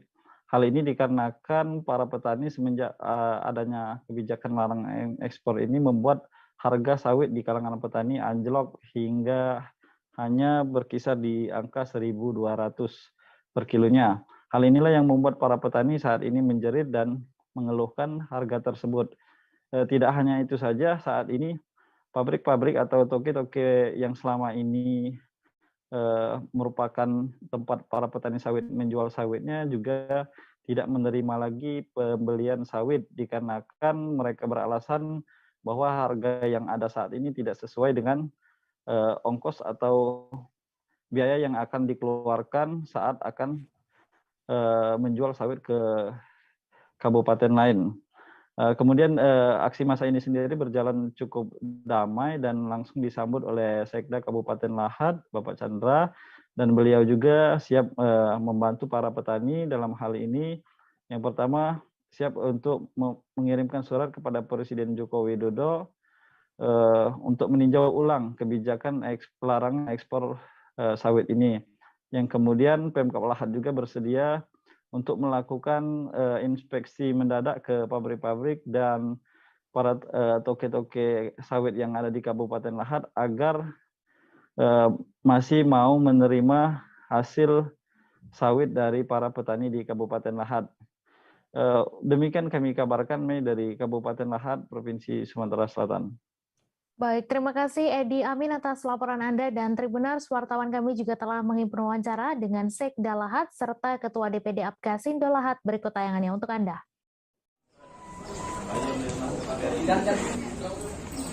Apa yang kita sampaikan tadi Pak terkait tuntutan petani sawit? Hari ini ada aksi dari Apkasindo terkait dengan larangan ekspor sawit. Jadi larangan ekspor sawit ini mengakibatkan perusahaan-perusahaan sawit tidak menerima lagi hasil dari kebun sawit, terutama dari kawan-kawan kita yang tidak ada kerjasama dengan PKS pabrik.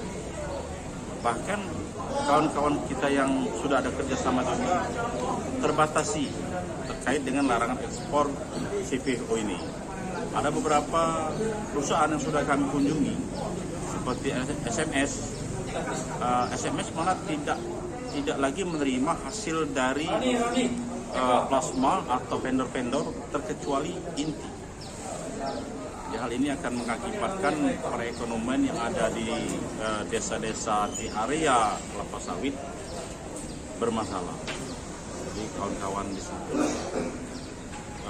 tidak ada lagi sumber untuk menghidupi keluarga, karena hampir 90% di daerah Ikim area masyarakat di sana berpetani sebagai petani kelapa sawit. Permasalahannya hari ini mereka menyampaikan tuntutan kepada Presiden melalui pemerintah Kabupaten Lahat dan ini di seluruh Indonesia nasional. Alhamdulillah Pak Bupati Lahat sangat mendukung apa yang diinginkan oleh para petani, dan yang terpenting Pak Bupati Lahat akan mengupayakan mencari solusi apakah masih ada celah agar hasil-hasil yang didapatkan oleh petani bisa ditampung kembali.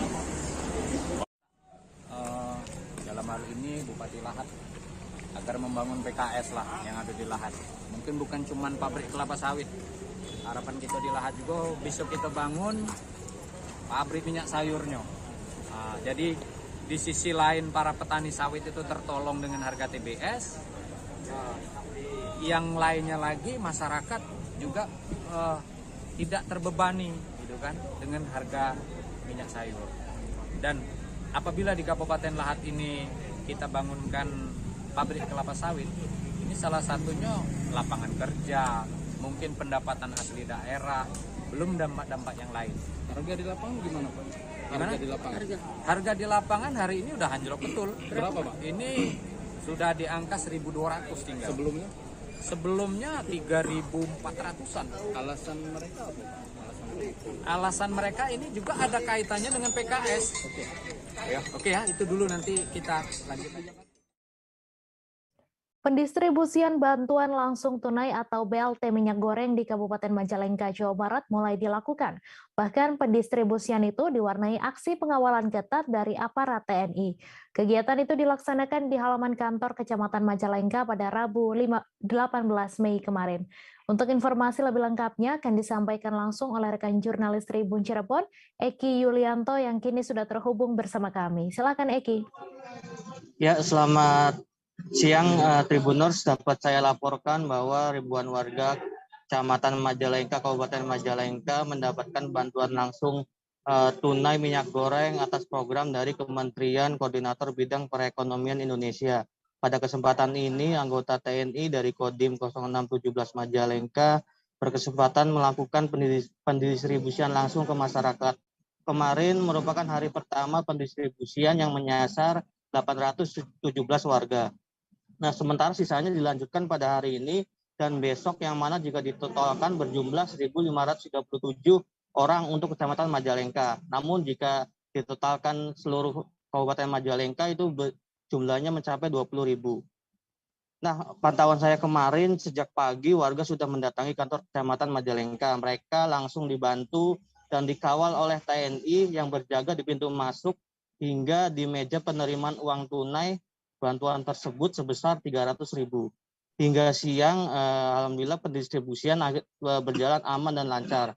Sementara pendistribusian BLT minyak goreng yang dikawal oleh TNI dipantau langsung oleh Danrem 063 SGJ Cirebon, Kolonel Infantri Dani Rakca. Ketika tiba, Danrem langsung meninjau pelaksanaan pendistribusian tersebut dari mulai pendataan hingga penerimaan uangnya. Dalam pantauannya, ia mengapresiasi atas apa yang dilakukan petugas dan anggota TNI yang ikut membantu dan mengawal jalannya pendistribusian bantuan tersebut. Nah, Kolonel Infantri Dani Rakca mengatakan bahwa tujuan pengawasan sendiri yang dilakukan oleh anggota TNI yaitu untuk melihat bagaimana mekanisme pendistribusian secara langsung. Selain itu, bagaimana pendistribusian bantuan tersebut diterima tepat sasaran oleh masyarakat. Ia pun meyakini bahwa pendistribusian yang dilakukan oleh para petugas TNI dibantu kepolisian dan pihak kecamatan itu tidak ada pihak yang memanfaatkan. Dalam hal ini memanfaatkan adanya permintaan oknum-oknum yang tidak bertanggung jawab memotong jumlah bantuan yang seharusnya diterima oleh masyarakat. Nah, Danrem juga menyebut jika bila ada temuan-temuan di lapangan, adanya pemotongan terkait pendistribusian bantuan, baik oleh pihak lain atau bahkan dari oknum-oknum aparat, diharapkan masyarakat dapat melaporkannya ke pihak yang berwajib. Nah, sementara Dandim 0617 Majalengka, Letkol Infantri Andik Siswanto menyebut sasaran penerimaan bantuan sendiri sudah terdata oleh dinas terkait. Pihaknya hanya melaksanakan akomodasi dari data yang telah diterima. Namun sebelumnya pihak TNI juga sudah mengecek terlebih dahulu apakah warga yang terdata memang pantas menerima bantuan. Nah, alhasil semua warga yang menerima bantuan tersebut memang belum pernah mendapatkan bantuan dari program apapun. Demikian, Mei, kembali. Baik, terima kasih Eki atas laporan Anda dan Tribuners. Wartawan kami juga telah menghimpun wawancara dengan Danrem 063 SGJ Cirebon. Berikut tayangannya untuk Anda. Terkait dengan monitoring pembagian BLT minyak goreng ini seperti apa itu?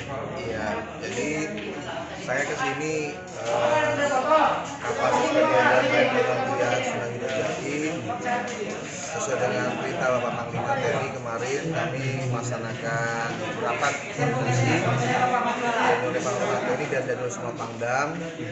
Di antaranya adalah Danrem melaksanakan fungsi pengawasan terhadap pelaksanaan program BLT bantuan tidak langsung minyak goreng yang telah diprogramkan oleh pemerintah melalui TNI. Hal ini Panglima TNI yang pelaksanaannya dilaksanakan di beberapa wilayah kodim-kodim.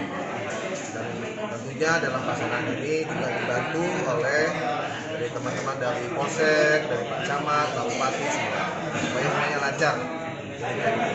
Jumlahnya senilai Rp300 dan ini merupakan lanjutan dari bantuan yang sebelumnya pada saat puasa ya, 900.000, kemudian sekarang 300.000. Apa tujuan pengawasan kami laksanakan di sini adalah ingin melaksanakan pengawasan melihat langsung bagaimana mekanismenya, bagaimana ketertibannya. Yang paling penting adalah tepat sasaran diberikan oleh pemerintah seperti yang kemarin 600, sekarang 300, dan saya ingin meyakinkan kepada Pak Dandim, Pak Kapolres yang oleh masing-masing kecamatan, Pak Kapolsek, nggak ada pihak-pihak lain yang meminta-minta. Kalau ada apa-apa, lapor sama Pak Dandim, lapor sama Kapolres, lapor ke Kapolsek, bahkan lapor sama Pak Camat, kita akan telusuri, dan dari Polres sudah siap untuk melaksanakan fungsi penegakan hukum. Itu ya Pak ya. Demikian Mas. Banjirop melanda pesisir Kabupaten Tanggamus, tepatnya di Kelurahan Pasar Madang, Kecamatan Kota Agung. Pemukiman warga setidaknya di 4 RT tergenang air, termasuk sebuah sekolah. Warga kini merasakan gejala seperti mual, pusing, demam, dan gatal-gatal. Untuk informasi lebih lengkapnya akan disampaikan langsung oleh rekan jurnalis Tribun Lampung, Nanda Yustizar, yang kini sudah terhubung bersama kami. Silakan Nanda. Ya, terima kasih, Mei. Dapat saya laporkan bahwa di Kelurahan Pasar Madang, Kecamatan Kota Agung, Kabupaten Tanggamus, itu dilanda banjirop pada sejak Minggu 18 Mei 2022. Hingga hari ini pun banjir masih belum surut, namun ketika siang hari biasanya sudah surut, sehingga kendaraan dapat melintasi jalan di lingkungan tersebut. Untuk Kelurahan Pasar Madang sendiri, yang paling parah terkena banjirop ialah Dusun Kapuran. Di sana terdapat 4 RT yang terkena banjirop. Yang paling parah ialah RT 16, RT 10, RT 9, dan RT 14. Kemudian dari Pemkab Tanggamus sendiri menindaklanjuti daripada bencana banjirop tersebut, maka mereka turun, khususnya Bupati Lampung Barat yakni Dewi Handayani, turun ke lokasi meninjau, kemudian memberikan bantuan berupa bantuan pangan dan kebutuhan pokok lainnya kepada warga terdampak, dan juga diberikan bantuan berupa air bersih dari PDAM setempat setiap harinya 3 kali sehari, yakni pagi, siang, dan juga sore hari. Di lokasi juga sudah didirikan posko pelayanan berupa posko kesehatan di situ. Jadi ketika warga mengalami berbagai macam gejala-gejala penyakit bisa mendatangi atau bisa melaporkan berbagai keluhannya di posko tersebut. Kebanyakan dari warga yang terdampak mengeluhkan perihal gatal-gatal, kemudian demam, mual, dan pusing. Hanya berupa gejala-gejala ringan saja. Banjir tersebut memang kerap terjadi setiap tahunnya satu kali dalam setiap tahunnya. Sehingga warga pun sudah terbiasa akan hal itu. Namun Pemkab Tanggamus sendiri tidak bisa tinggal diam dengan kasus tersebut yang kerap berulang terjadi, sehingga menawarkan atau mengusulkan sebuah program, yakni merelokasi warga setempat yang berdomisili di wilayah rawan bencana banjir. Namun di tahun sebelumnya sempat ditawarkan warga enggan untuk menerima program tersebut.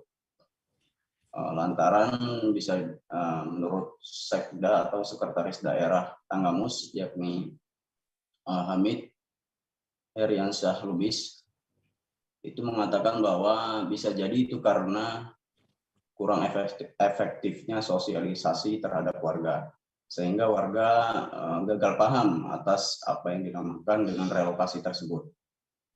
Maka di tahun ini kemungkinan relokasi tersebut bakal ditawarkan kembali kepada warga, kemudian akan didata warga yang bersedia dan juga tidak bersedia. Sehingga nantinya ketika sudah mendapatkan data tersebut, Pemkab Tanggamus akan mengusulkan program relokasi itu ke Kementerian PUPR agar dibangunkan sebuah perumahan rakyat atau perumahan khusus untuk warga setempat. Dan warga setempat juga meminta agar mereka bersedia untuk direlokasi, namun dengan satu syarat, yakni syaratnya mereka tidak berubah profesi sebagai nelayan. Jadi mereka enggan jika misal direlokasi kemudian mereka harus mencari mata pencaharian lain, misalnya berdagang, kemudian bertani atau segala macam. Dengan hal itu menjadi pertimbangan bagi Pemkab Tanggamus, sehingga Pemkab Tanggamus untuk sementara ini menangani dengan kedaruratan kebencanaan, yakni mendirikan pos dan juga memberikan bantuan berupa kebutuhan hidup. Selanjutnya Pemkab Tanggamus juga merencanakan untuk membangun penahan ombak. Penahan ombak tersebut bukan berfungsi untuk mencegah terjadinya banjir rob atau genangan, karena genangan masih bisa terjadi sekalipun nantinya penahan ombak tersebut telah dibangun. Namun fungsi utama dari penahan ombak tersebut yakni sebagai pemecah ombak atau pengurang daya rusak ombak, kekuatan ombak, sehingga infrastruktur baik bangunan rumah warga atau bangunan lainnya yang berada di lokasi rawan bencana banjir rob tersebut tidak hancur seperti yang terjadi pada tahun ini. Kemudian Pemkab Tanggamus juga bakal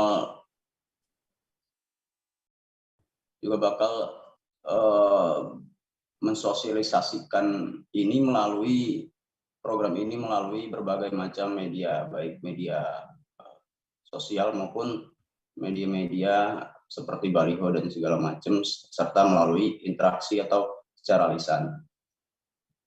Jadi harapan dari Pemkab adalah agar warga bersedia untuk direlokasi agar kejadian tersebut tidak berulang kembali dan tidak akan terjadinya, jangan sampai terjadi korban jiwa sehingga mengakibatkan kerugian yang lebih besar lagi.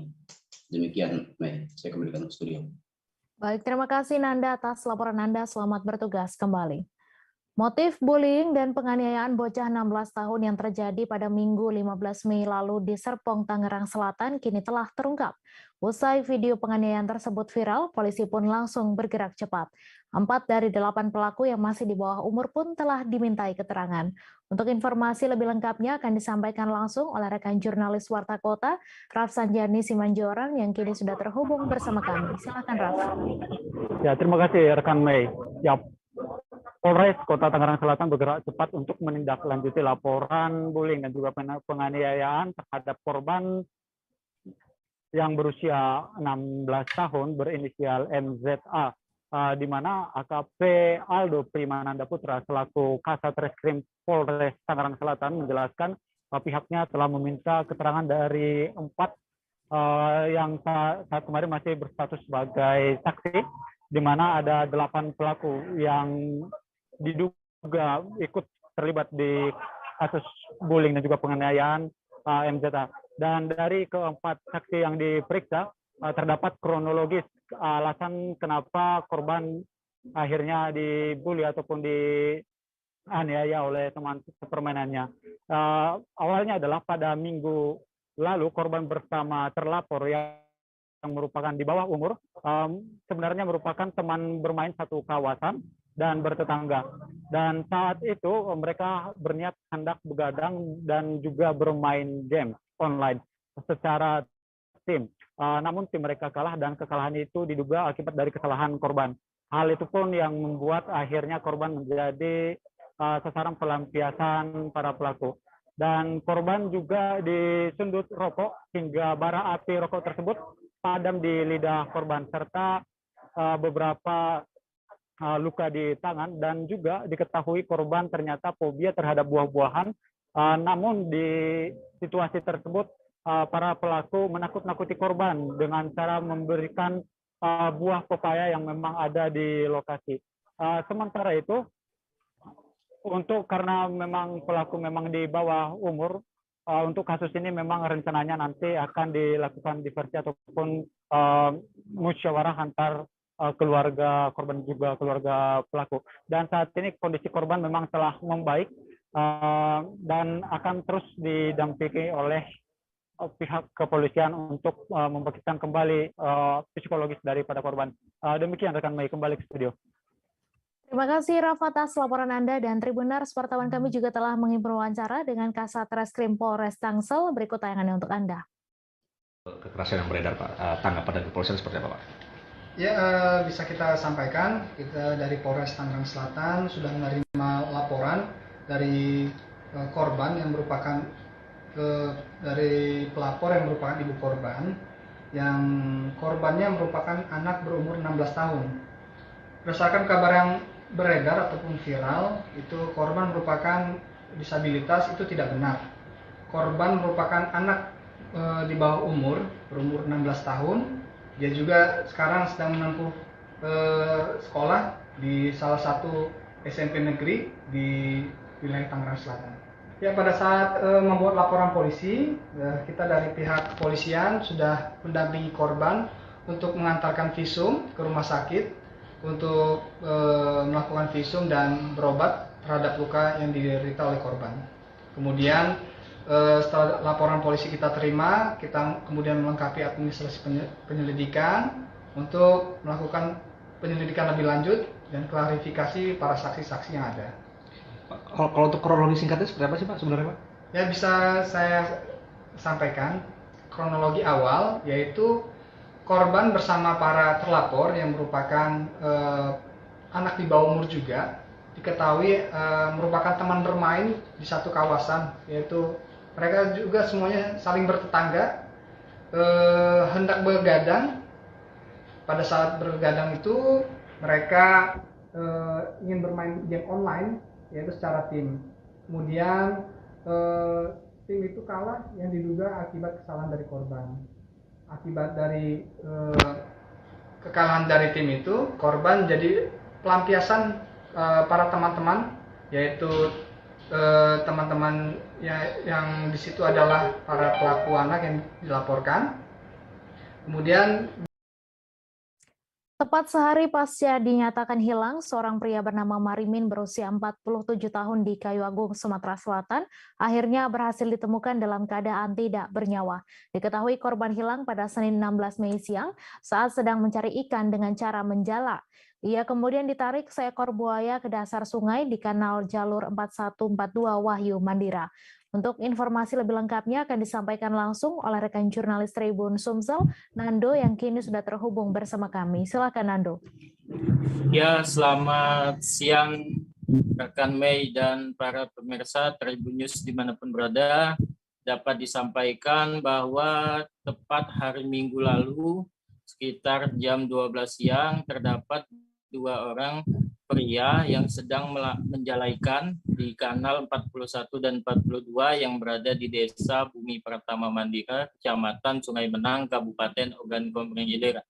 Pada saat itu korban sendiri sedang menjalaikan di lokasi, namun jala milik korban Marimin ini tersangkut di dasar sungai, dan akibat hal tersebut Marimin memilih menyelam ke dasar sungai, namun hingga beberapa jam kemudian tubuh Marimin tidak kembali ke ke dasar air, dan saat itu pula temannya yang sedang berada di dekatnya langsung menghubungi pemerintah desa setempat.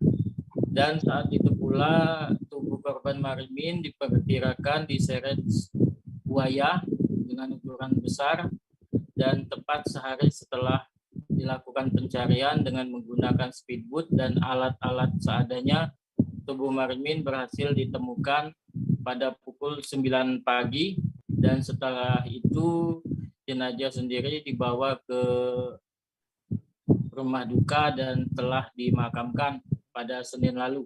Menurut keterangan Camat Sungai Menang, Pak Sawal Harahap, bahwa di lokasi memang kerap ditemukan buaya-buaya karena memang lokasi sungai itu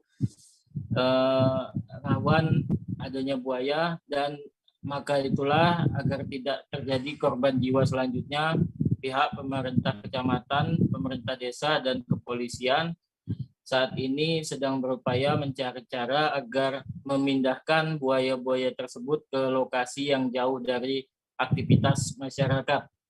Dan sejauh ini juga selain korban sendiri terdapat korban lainnya yang mengalami luka-luka karena ikut membantu pencarian dan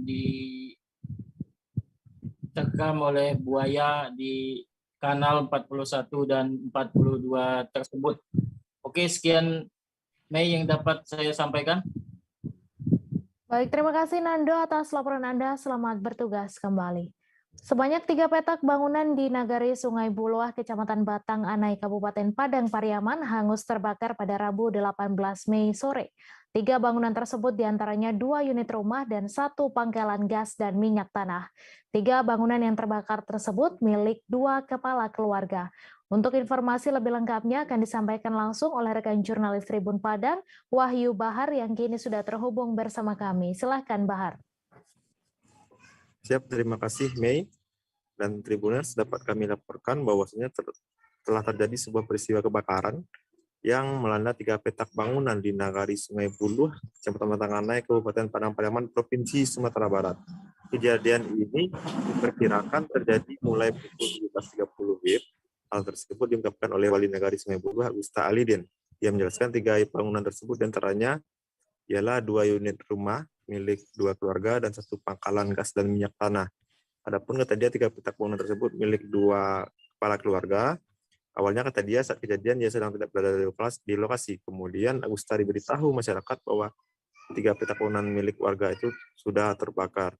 Pantauan kami arus lalu lintas, yaitu tepatnya di Jalan Padang Kota Bukit Tinggi, sempat ditutup sementara dikarenakan untuk memudahkan akses dari armada damkar untuk memadamkan api. Jadi informasinya dari Kapolsek Batang Anai, kronologinya ialah kejadian berawal pada pukul 16.30 WIB. Salah seorang masyarakat sedang membeli minyak tanah di pangkalan minyak tersebut. Kemudian salah seorang saksi melihat adanya percikan api berasal dari drum penyimpanan minyak tanah. Karena api berasal dari dekat drum berisi minyak tanah, membuat api semakin membesar dan api mulai merambat ke rumah warga lainnya, tetangga lainnya. Selanjutnya, kata Kapolsek, masyarakat berusaha memadamkan api dengan alat seadanya, dikarenakan air yang digunakan masyarakat untuk memadamkan api juga mengandung minyak, sehingga api semakin membesar. Lebih lanjut, dikatakannya api semakin membesar dan terjadi ledakan, beberapa kali ledakan yang berasal dari drum berisi minyak tanah serta tabung gas LPG 3 kg. Kemudian kata dia, sekitar pukul 17 ataupun 17.30, armada damkar datang ke lokasi. Ada sekitar 10 armada damkar berupaya berjibaku untuk memadamkan api berasal dari Kabupaten Padang Pariaman dan daerah tetangga seperti Kota Padang, Padang Panjang, dan Kota Pariaman. Jadi diperkirakan, kata Kapolsek, kerugian material lebih kurang 1,5 M karena cukup banyak tabung gas dan minyak tanah yang terbakar. Kemudian dari Damkar Padang Pariaman, Kasat ataupun Kepala Satuan Pol PP dan Damkar Padang Pariaman mengatakan setidaknya dari armada Padang Pariaman berjibaku untuk memadamkan api ada 5 armada, kemudian dibantu dengan armada dari daerah tetangga. Petugas kata dia cukup kesulitan untuk memadamkan api karena pemuaian api yang begitu tinggi. Selain itu, dengan menyemprot air dengan air armada damkar juga menggunakan foam fire untuk memadamkan api karena menurut Marsidi, Kasat Pol PP dan Damkar, dengan menggunakan foam api lebih mudah dijinakkan. Pantauan kami di lapangan sekitar pukul 20.00 WIB api sudah dapat dijinakkan dan mulai pendinginan. Dan saat itu juga arus lalu lintas Padang Kota Bukit Tinggi telah lancar kembali atau normal kembali setelah situasi membaik, jalan dibuka kembali, namun kemacetan tetap mengular hingga pukul 9 hingga pukul 21.00 WIB. Begitu, Mei. Ya baik, terima kasih Wahyu Bahar atas laporan Anda. Selamat bertugas kembali. Informasi tadi sekaligus menutup perjumpaan kita dalam live update hari ini. Jangan lupa saksikan informasi teraktual lainnya hanya di kanal YouTube Tribun Network. Saya Mesa Desirait beserta kru yang bertugas pamit. Terima kasih dan sampai jumpa.